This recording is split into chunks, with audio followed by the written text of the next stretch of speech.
All right, so this weekend was the WNBA All-Star Weekend, and it was not without controversy. We have here actually, as you can see in this clip, the players decided to come out in shirts that say, "Pay us what you owe us." And while I don't have any problems with people making money and athletes making money, although I do think that it is very odd that the majority of the narrative that I see in society and the sort of tropes and themes that are paraded around and what the ideas that people like basically spend their entire lives like being obsessed with actually really do nothing for the world. Like and I say this a lot, but really the older I get, the more I understand that there's really only a few things that are actually important, right? There is agriculture, there's electricity, and then there's infrastructure. And so and also I guess we can put transportation in that as well because of how uh, our roads and how our cities have kind of been created throughout the last 100 years in America. Like, you need a car to get to places. So it really just does kind of blow my mind when we see these stances made by people whose job and only contribution and their only knowledge that they possess is how to play a children's game with a bouncy ball. I mean, let's just think about it because there's so many factors that go into just their ability to be able to even play this children's game. Like for example, the lights on in the building, right? How do the lights even turn on? I think that people like this, they just think that like you flip a switch because they've grown up their whole lives being this, right? You turn on your computer, it works magically. You turn on the electricity, you flip a switch, it works magically. But like these things are not powered by magic. That's not how the world works.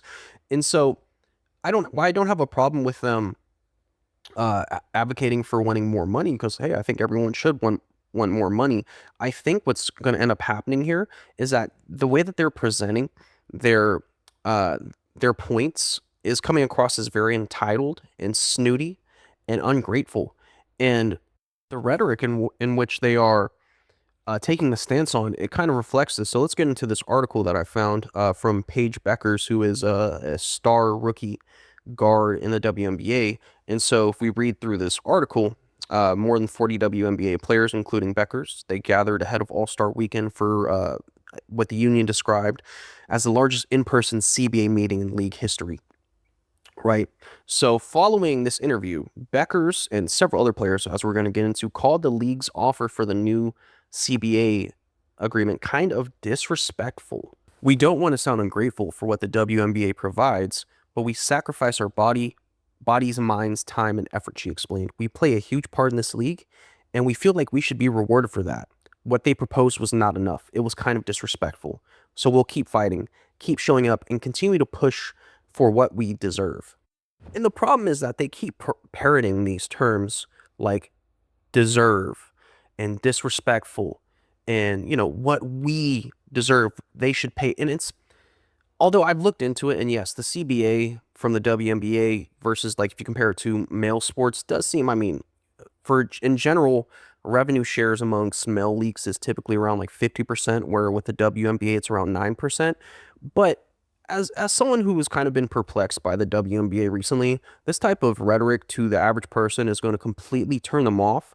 And how these women are acting is the sense of entitlement, and it really just goes along with this new modern feminist hysteria where like, yeah, we're the most powerful beings, we're more important than everyone else, pay us what you owe us, because that's like how the message comes across to the average hardworking American, right? The average American is making less than 50 grand a year, right? A lot of people are working 60 hours a week just so they can eat and have an apartment. And so when you see these people that play a children's game with a bouncy ball take up these sort of stances and speak with this sort of rhetoric as if pay us what you owe us, especially when you start to really look into the finances of the WNBA and you realize, I mean, it's subsidized by the male league, right? So the male league upfronts the majority of the finances for the WNBA. I mean, if you look, it was set to lose 40 million. They lost $40 million last year, right?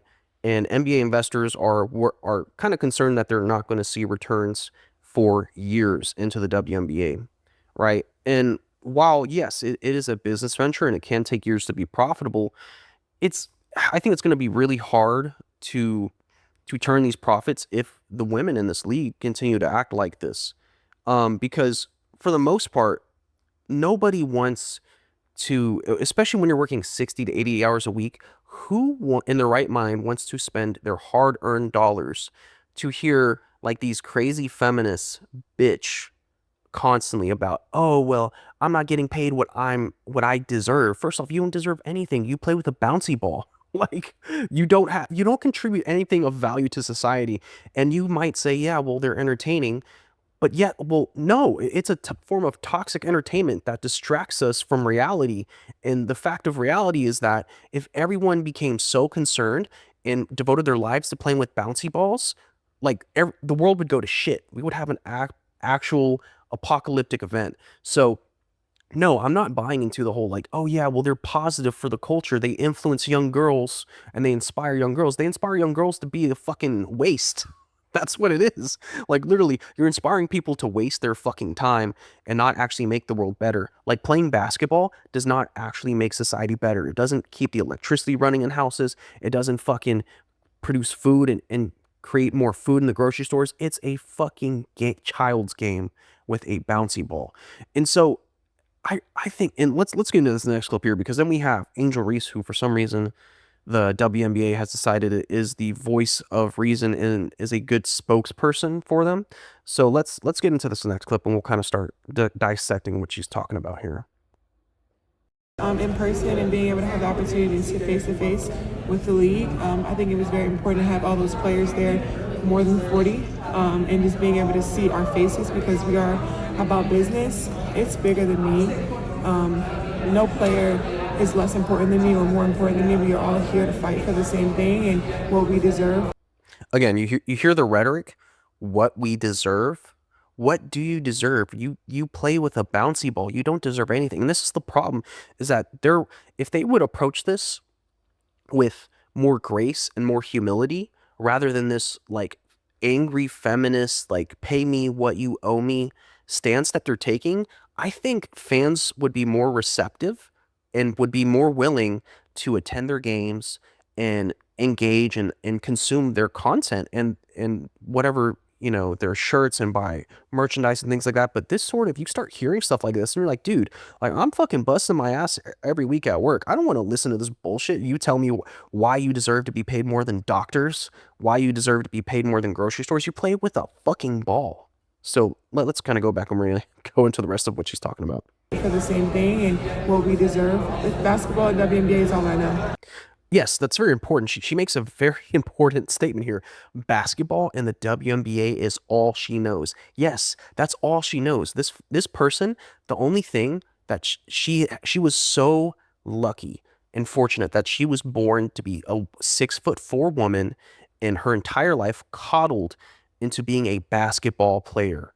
That is the only, she doesn't know shit.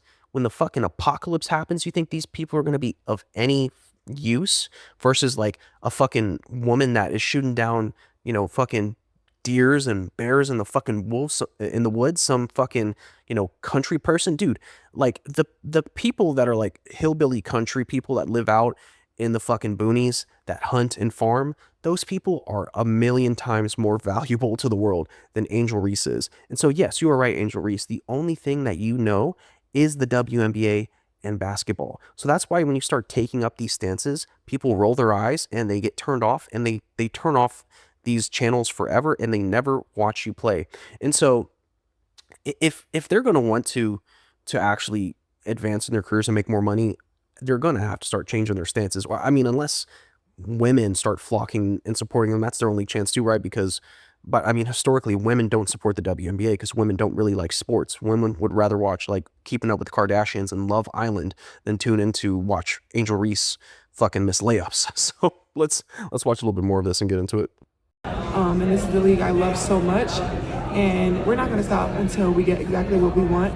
And yesterday's meeting really woke me up to the eyes of we aren't getting what we deserve. Again, we're not getting what we deserve.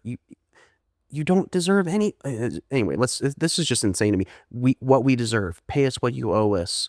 It's this sense of entitlement, which is if you wanted to like they need to find better spokespeople for this league, because just going off of all the things that Angela Reese, when every time she opens her mouth, she's making some sort of like narcissistic, delusional comment, and it's not attracting people at all. I promise you, it is turning more people away from this league than is bringing new fans to the league. So let's get and finish this clip. And knowing that for a long time, and knowing over the past years the numbers that they were giving us, I'm like, wow, like I didn't know all this stuff. And now being able to be informed, knowing I can be more vocal, because I do know more, and being able to have NECA as our president and have so many great players that have representation, that know a lot and know what we deserve, is just really important. So I'm really happy to be a part of that meeting yesterday, but it did wake me up to a lot of things that I didn't know that was going on.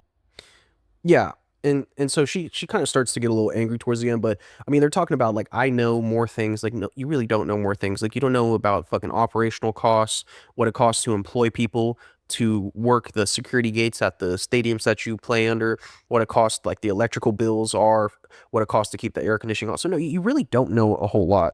And again, well, sure, I like sports too. I think sports is cool. I like college football a lot. It's entertaining. And I'm actually glad that, like, with the NIL, college football players are able to make a little bit of money, because, those guys are like turning their brains into like mashed potatoes for our entertainment. But again, it's this total disconnect and delusion from reality in this sort of entitled approach that they're taking to this, that in selfishness approach that they're taking, that if they were a little bit more professional in how they were going about this, I think they would be able to, one, make it easier to negotiate their demands. But people are seeing this, and if you go all over Twitter, people are not really buying into this. Let's go into this. So let's go into this tweet here where it says WNBA All-Stars wearing shirts that say "Pay us what you owe us." And you have some people that are talking about, these are like some of the more recent ones, but these ones don't have any likes. Let's go into the Salty Cracker.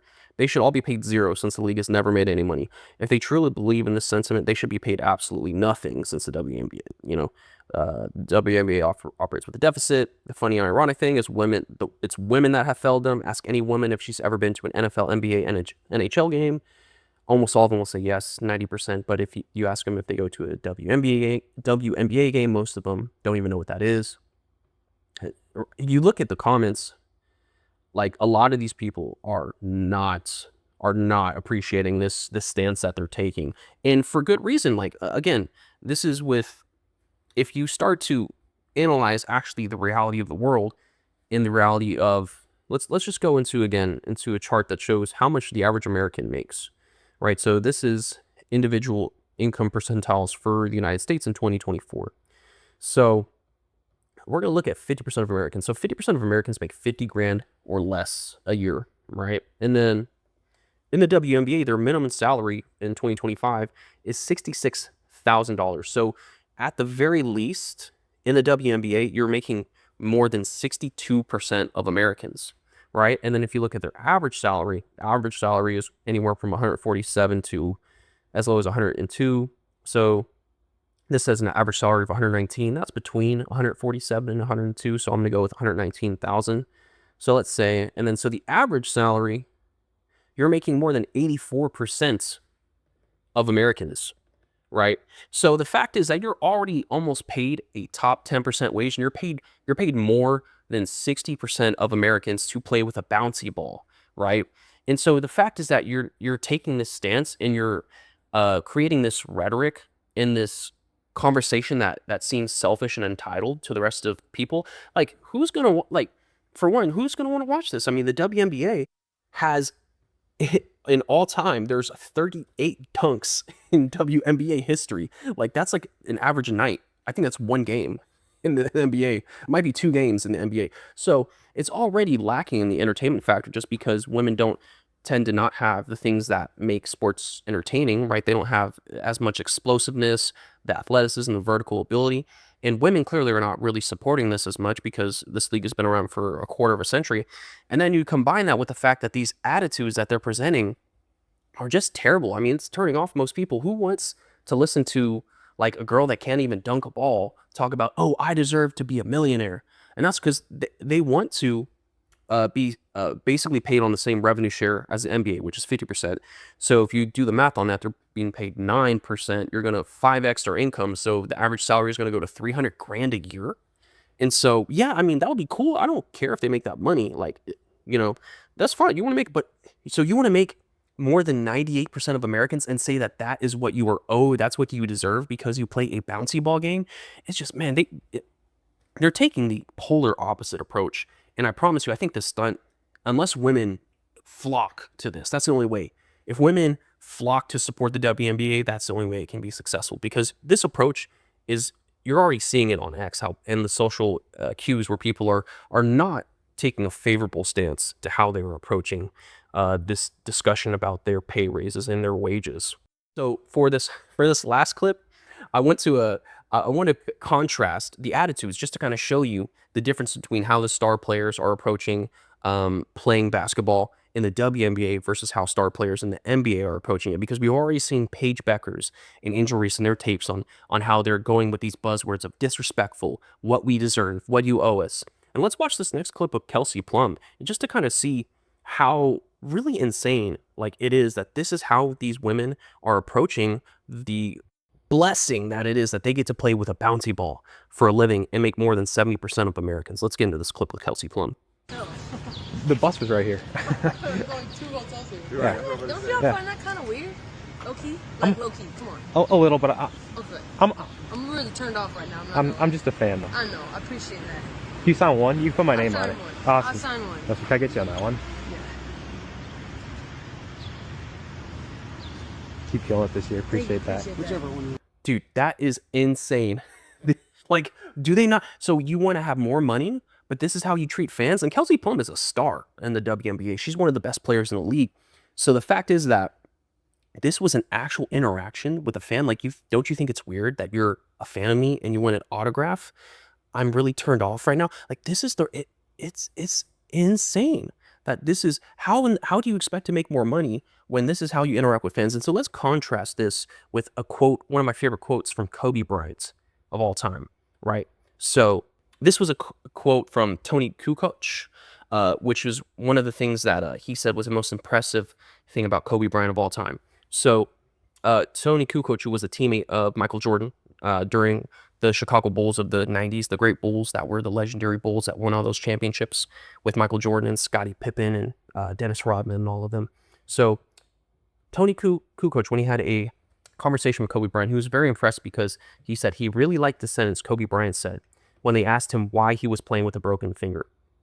He said that some people saved money all year just to be able to see him play. And because of that, he couldn't allow himself not to be on the court, right?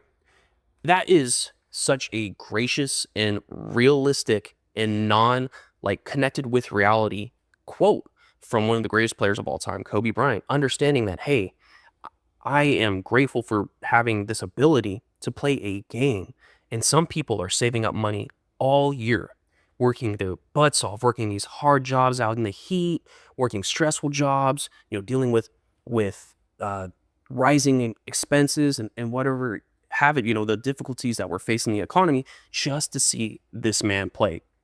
So even if he's hurt, he's going to go out there and play because he understands that the privilege that he has of playing. And then you contrast that with Kelsey Plum interacting with a fan, telling her that she thinks having that a fan wanting to get her autograph is weird.